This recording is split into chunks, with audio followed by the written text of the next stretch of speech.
welcome to the Utah Puck Report. This is the part where we kind of get to talk to some of the people that uh, we call it like a featured fan episode, but it's not just people that are fans, but people that have also been helping the hockey market before. Good friend of mine, Jeff Barber. Jeff, you're big with Larry H. Miller Toyota. We'll just get that out of the way. You're one of my sponsors now, and I can't thank you enough for being a sponsor. But beside that, you've been a hockey parent forever, and so thanks for being on the show. Thank you. And I know you've played and I had honestly some of the best years of my coaching were because of your kids. And like I just think the world of your kids with Nixon. He's one of my favorite kids I've coached. And that year that says a lot because we had some really good kids that year and really good parents that year or those couple years. Then Easton and Sarah. Sarah's always been around and supportive and just you've got just such a great hockey family. And so I wanted to talk to you a little bit about the impact of the NHL coming to Utah and what that has meant to you and your family.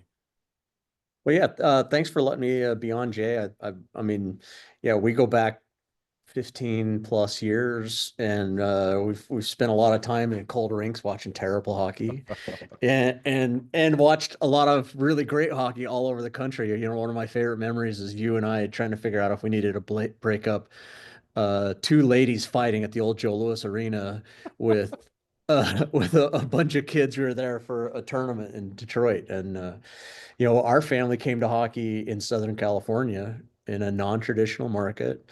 The boys knew a kid that grew up in Detroit, played hockey, and he was the coolest kid they'd ever met. Shout out to Ryan. And so we found our way over to Hockey Giant and laid out the money for equipment for all three of us. I'm a baseball player. My son's name is Easton because I thought I was raising infielders, and so next thing you know, we're buying the equipment, and we all leaned into it. And I mean, when you say hockey family, my daughter met her husband through hockey. He played at the University of Utah. Both of my boys came up through the county system, and both of them played really highly competitive high school hockey, which wasn't a thing for you and I growing up here. Right. At Park City High School, both of them had experience in the AA programs and U16, U18. Nixon went on to play and captain at BYU, and they all play adult leagues now. And when you say hockey family, like there's so many great things that have come to my family as a byproduct of our association with hockey. Yeah, and that's one of the things I keep preaching to people. I said it on a show earlier today. We were talking about the importance of hockey and all everybody's looking to play AAA or AA. And for me, it's like, all right, don't ruin it for your kids. Oh, yeah. Appreciate what it is as far as teaching your kids how to win and lose gracefully, how to overcome adversity, whether that's tough games or questionable officiating or whatever. It doesn't matter. It's never anything to lose your mind over, but it's definitely something that teaches you how to be a better person down the road. And that's what I think sports are for 99.7% of the population that play sports. It's not going to be the NCAA Division One. It's not going to be pro. It's going to be how are you as an adult? How do you handle tough situations as an adult? And as in firefighting, when I have the opportunity to hire somebody, I look for athletes. Yeah. And in all chances I've had to hire people, I've looked for athletes because I know that they know how to push themselves. So you And they're comfortable in a team environment. They're used to working with. Look, I run the sales department here at Larry H. Miller Toyota, and I look for athletes because athletes, just like you said, they are comfortable with deadlines. They're comfortable with performance being the measuring stick. They're comfortable with being outside of the box and being uncomfortable, you know. And when you talk with athletes also, hockey to me is the ultimate team sport. You have at any given time six people on the ice. Five of them have to be really interconnected, but also have the ability to read and understand and break out and do things. And then those other four people have to be able to go, oh, I see what Jay's doing. He goes here, I go here. It hockey opened up soccer for me because I grew up here in Utah and there wasn't a lot of soccer. Soccer was a thing that you did if you couldn't letter in a different sport, you know, Yeah. and all of a sudden watching hockey and understanding how positionally how you defend space, which is different than most traditional American sports. No. The puck is really not the most important thing on the ice. It's where everybody's going, and to be able to see the play develop and see what's happening behind it and see that coming up, it's so beautiful. I see it in soccer. It's changed the way I look at football. It changed the way I look at basketball, and personally, it's just been such a gratifying thing for all of us. It teaches, go back to when my kids were really, really young. They were little boys that, like to break things and run around, and all of a sudden you put them on skates. And anybody out there that's listening, if you've got a kid that you're wondering, put your kid on skates, put them in a learn to skate program. Little boys, little girls, they get out there, it feels dangerous. It is not. It feels fast. It is. It feels like there's a lot going on. Some of the best things for getting my boys to be able to pay attention to the rest of the world around them comes from learning to play hockey and being able to focus in on what was being asked of them, which happens in that team sport environment, like you were talking about. And it's a harder skill to learn a different way because it's your kids will listen much more to a coach than they will to a parent. Oh yeah, 100%. That's why I had to start hiring coaches to come in and run my clinics because my own kids stopped listening to me. Um, so when the announcement came, when did you first hear about it? Like I know I told Nixon because Nixon was actually helping with this show a little bit early Uh-huh. on, and I was hoping to pull him in. But I know I told Nixon, I was like, hey, I just had a meeting. I know the NHL is coming. Like, when did you first hear about the team? I started hearing rumors really through the Toyota world, Okay. because the Toyota Dealers Association were sponsors for the Utah Hockey Club, and so we've been sponsors with the Jazz when SEG started really moving earnestly in that direction. And even when I was hearing it, I was like, yeah, that's not going to happen. Like that is maybe a couple seasons down the line, nobody moves a team and plays the next year, and then the conversation in the valley was that, we're up for a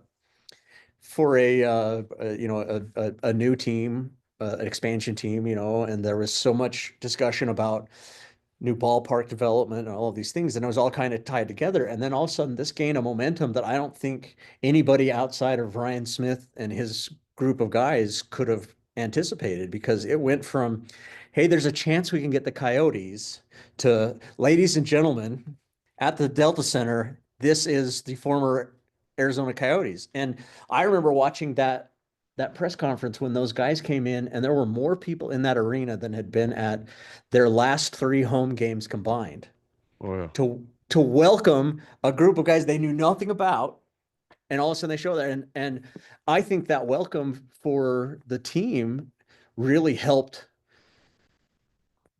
you know, push them into understanding and being like, oh, this is a good thing. That transition in professional sports, especially you move a franchise like that, there's a lot of what ifs, but to go from I lived in Phoenix for a while, a very hockey apathetic crowd, to all of a sudden you got 18,000 people show up just to say hi, and they've never seen you on skates yet. Yeah, that was pretty amazing. And being there, I had a really good seat for that. I was on the ice for that. And man, it was so loud on the ice. And I was just so overwhelmed and thinking, this is really happening. Like this is, and I expected a crowd. I did not expect lines around the Delta Center and all that stuff. Mhm. Um, but before we drag all that out, because we've talked about that quite a bit, I want to know, like, you get I've seen Nixon at some games. I haven't seen you at a game, but I see that you have good seats. I want to know, I want to believe that you get to go to games. I text you all the time. I'm like, you coming tonight? You're like, oh, I'm too busy. But I want to believe that you've been at some games. I want to believe that you have like this amazing memory from this season that you can share with us. Do you have one? Oh, 100%. I was there opening night. And that opening night, the puck is still in my truck. It's seared in my memory because there's two things that have happened for me as a benefit of my association with the group and with Toyota. I was at the groundbreaking for the practice arena down at the Southtown Center, Oh, and I was there on opening night and really nervous going into it because I've been to a lot of games at the Maverick Center, yeah, yeah.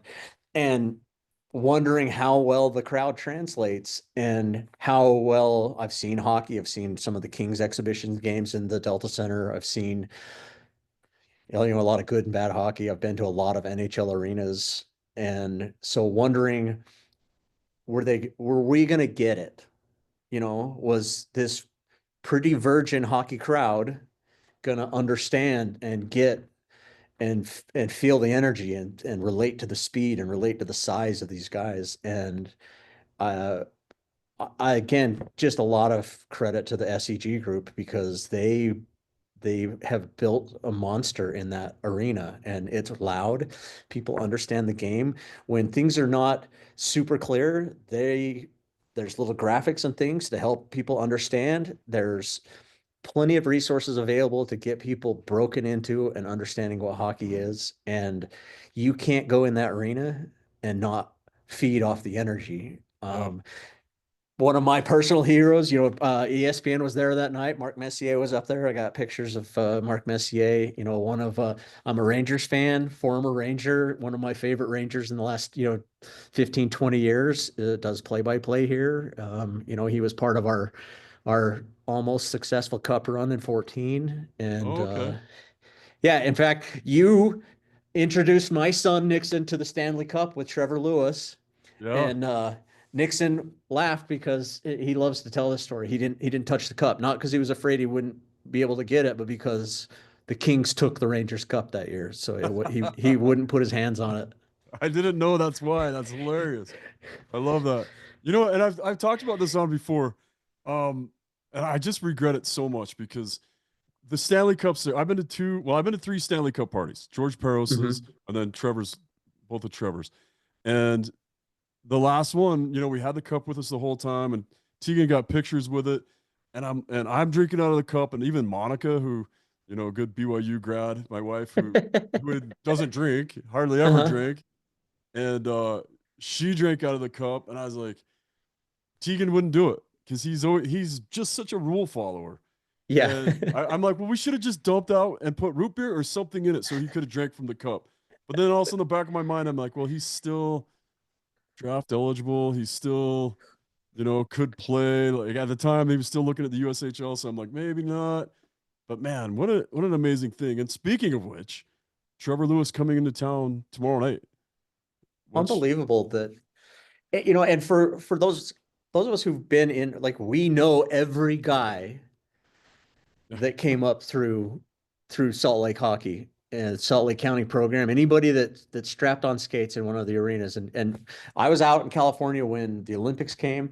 No sport, in my opinion, benefited as much from the Olympics as hockey did. This hockey culture is a byproduct of the 2002 games. All the arenas that had to be built for just to be able to have practices, you find a way to fill them up. I remember when in '06 when we moved to Park City and they just built the arena up there, and I took my boys in to sign them up for the program, and the manager said, "Oh, we don't do hockey here." And I looked out. It's 3 o'clock in the afternoon on Wednesday, and there's three figure skaters out on the ice. I'm like, "How do you keep the doors open?" And she goes, "Oh, we're closed 4 months out of the year." I'm like, "Yeah, that's." And the next thing you know, they have a hockey program, and away we go. But and now it's sold out like every other ice sheet around here.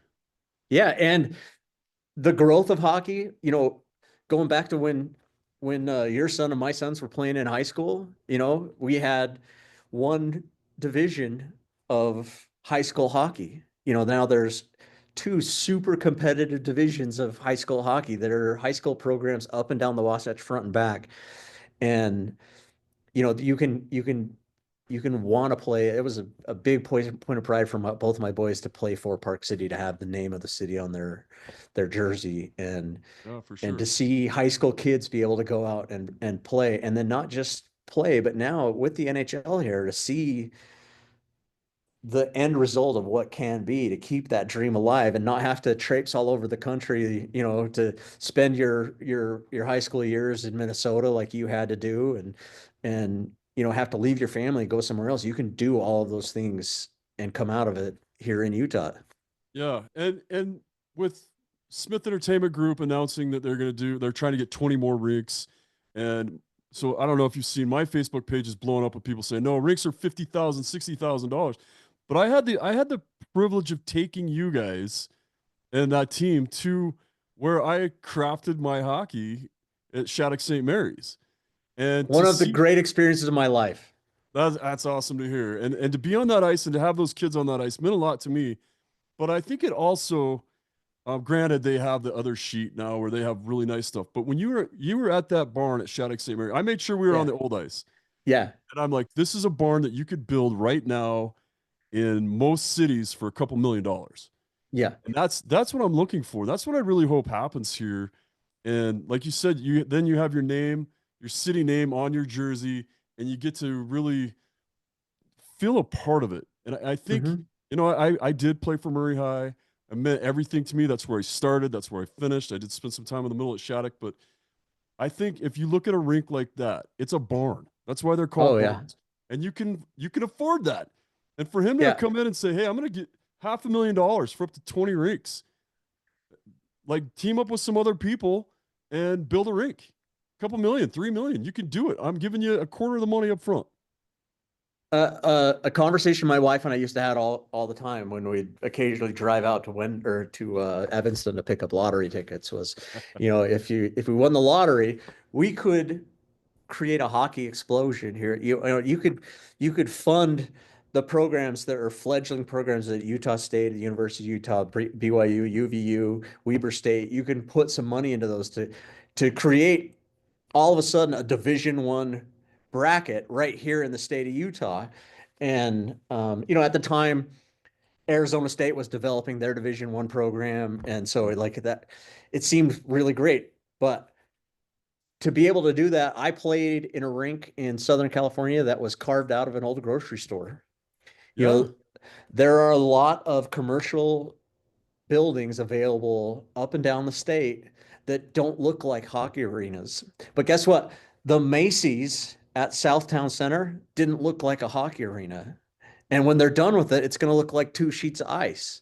Oh yeah. And I think it's amazing to put that kind of infrastructure in because people will be drawn to it. Um, I had always heard in my association with hockey, the old barn, the old barn, the old barn. The Shattuck's old barn is where I saw that's what an old barn was. And, Yeah.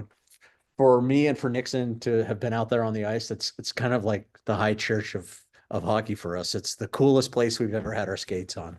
Well, it's funny too because when I played there, we weren't that good. Like we were a 500 club in Minnesota high school hockey.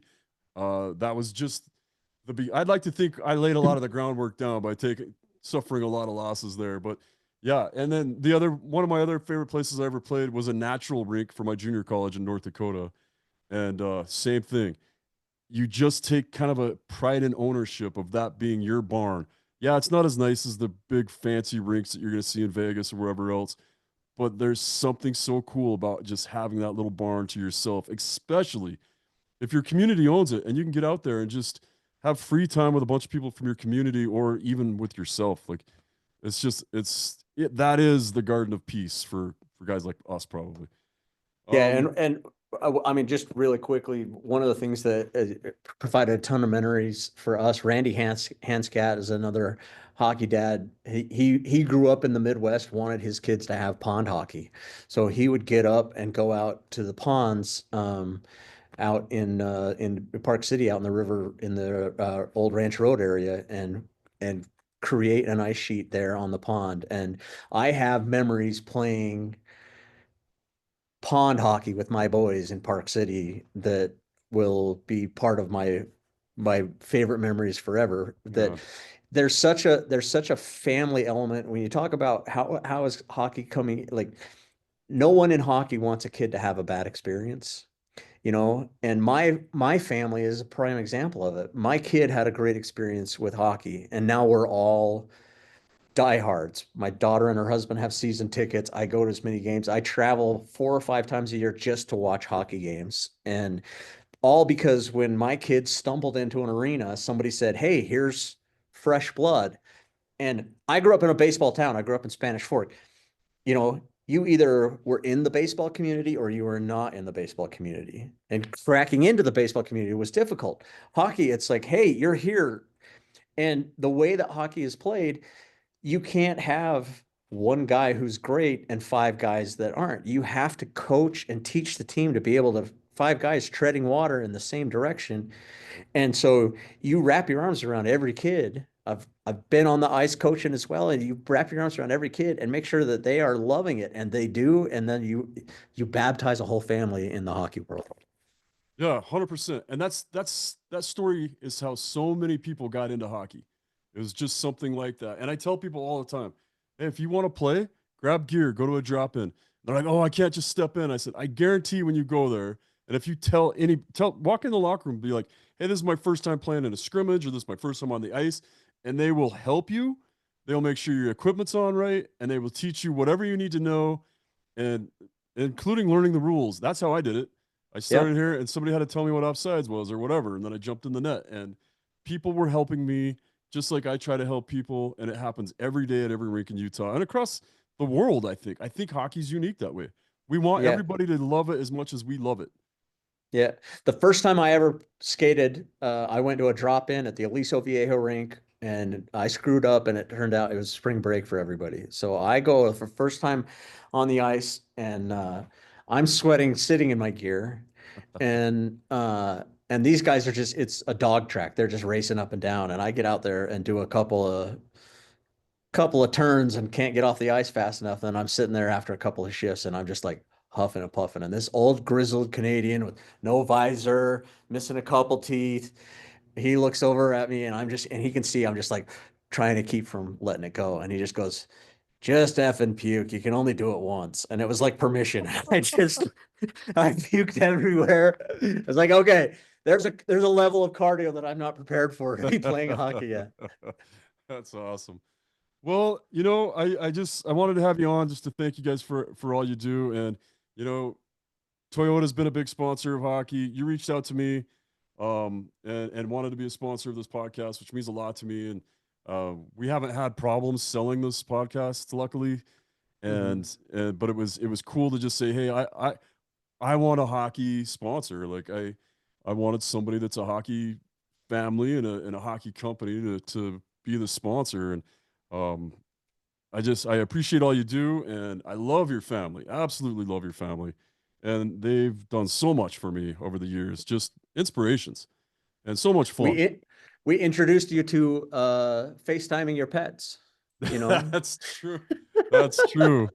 I forgot all about that, but that was you guys, and I did end up buying that little thing so that I could FaceTime my dogs when we were on all those trips and give them little treats. But Yeah, anyway, it's I look, I we love you. We love your kids, your wife, your family. We've got a lot of miles under our relationship, and you know, I love being involved in people who are. This is the Jay Stevens I know, the guy who like the fact that you're a firefighter is so in direct opposition to who I know because you're a hockey guy, and I love that you're able to pursue something, you were one of the band leaders for generations in hockey here in the state of Utah to be in a position now where you can kind of be the Pied Piper and bringing more and more people to a sport that is just so rewarding for people to be a participant in. We've been able to help disadvantaged families. I think of how many times we've been in a rink with a chuck a puck that get donated to somebody that, the hockey community is so giving and so open. And it's so amazing to see how quickly it is becoming ingrained into the fabric here in Salt Lake. And I always felt like this was the right market for hockey. I used to be involved with some things with the Millers and be in some conversations, and I hear them talk about baseball and football and some of these other things. And hockey was the one that always seemed like it would be the right fit for the work ethic, the people who are here, the Yeah, humble. You watch the guys that go out there that they come to play. I think having Utah on their jersey means something to them. I think yeah, getting out there and seeing, 16, 18,000 people, jumping up and down and learning something about what they do is providing a passion for them that I think gets easily subdued as you become a professional. And now to have an environment where people are invested in what you're doing, that brings a spark to you want to represent. And I'm just so proud of the team and the ownership group and the people here in the area that have just wrapped both arms around this club and the sport itself and are really doing a lot with it. yeah. Me too. I love it. I'm super impressed when every game I go to and I just see these new fans that are instantly diehard fans, and I'm like, it just means a lot to me, and it's been amazing. It's been a fun ride, and I joke around all the time. This is my ninth year at KSL, and for 8 years nobody cared.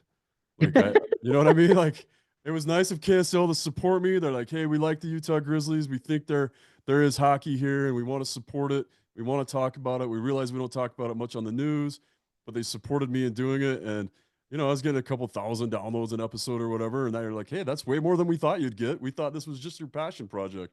And now with things skyrocketing the way they are, it's been awesome, and I think it's going to pay off for everybody. And having hockey is going to enrich everybody else's lives, the new people, just like it's enriched ours. And before I let you go, how cool is that? Is that the hybrid Yeah, Forerunner? it's Is pretty that awesome. is that what I should Yeah, be driving? you're gonna have to I'm a get one. Forerunner Yeah. guy. Yeah, I know. Yeah, it's about time. Now that you're a big media personality, you can't be driving around in an old beater up anymore. And so, yeah, to do a quick plug for what I do, yeah, here at Larry H. Miller Toyota, we've got the new Forerunner, we've got some Tacomas, we've got some really great things, and all you got to do is come in and say, "Hey, you're the hockey guy," and I am going to hook you up because I love hockey people. DJ Gilletto comes in occasionally. I've sold him a couple of trucks. He looks like some kind of Scandinavian Viking right now, Yeah, I and see him on the gym. He's huge. yeah, he's yoked and he's got like Yeah. long braids, Oh and yeah. Great dreads. one of the sweetest, nicest, best people in the world. Nope. His family's great too, and yeah, we'll take care of you. We want everybody driving a Toyota and rooting for the Utah Hockey Club. So Well, I can't wait to come get my new Forerunner. I've been accused of being a journalist, and now I've been accused of being a big news personality, whatever you said. And I'm not. I'm just a podcast host. But a media celebrity. yes, something like that. Something like that. Jeffrey I Barber. It's like I said, love you and love your family. Thank you so much for being on the show. Any parting words before we go? No, I would be remiss if I didn't also just, I thank you for everything you're doing for us and one of the great things, the last family trip we took before we had my accident was a hockey trip with my wife. And my wife loved hockey, loved you, loved your family, and loved what this sport has given to our family. And I hope for anybody out there that's on the fence, like jump over it with both feet, and if you need gear, call me. If you need someone to teach your kids how to skate, I've got 4 skaters that live in my house, and we're all willing to pay it forward to create the next generation of hockey players. So Well, that's awesome. And we loved your wife. Like she's just truly one of the best people I ever met. And she was a pure inspiration for all of us. And she set that bar, I think. I think on all those road trips I coached for 19 years, and the years I coached with you guys, there was a high bar standard for parents, and that came from you two. And I tell people that all the time. And thanks for all you appreciate guys that. have done. Thank you, Jay. Thanks for caring for my kids. All So right. Well, before I break down crying, I'm gonna wrap it. That that's the other part about hockey. You can be emotional. We're yeah, not that's football true. players. That's true. That's true. And that is the Utah Puck Report.